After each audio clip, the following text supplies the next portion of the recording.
આદિવાસી સમાજમાં હોળીના પર્વ અને હોળીના પર્વ પર જે ઢોલ વગાડવાનું અનેરું મહત્વ છે। દાહોદમાં 18મા ઢોલ મેળાનું આયોજન કરવામાં આવ્યું, જેમાં પારંપરિક ઢોલ વાજેન્દ્ર સાથે રાજ્યભરમાં થઈ ઢોલીઓ ઉમટી પડ્યા।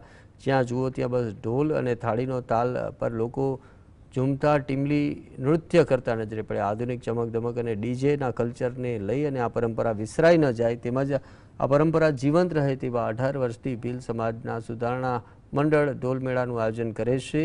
આ વખતે આશરે 200થી વધુ ઢોલીઓ આ મેળામાં ભાગ લીધો છે અને તેમને ઇનામ પણ આપવામાં આવ્યા છે। અમે લોકો અમારી સંસ્કૃતિ જાળવવા માટે અને આ ઢોલ મેળો અમારી સંસ્કૃતિ માટે રાખવામાં આવે છે અને બહુ દૂર દૂરથી માણસો આવે છે અહીંયા ઢોલ મેળો જોવા માટે। અને અમે લોકો નાના મોટા અલગ અલગ પહેરવેશમાં અમે લોકો આવીએ છીએ અમારે સંસ્કૃતિ માટે।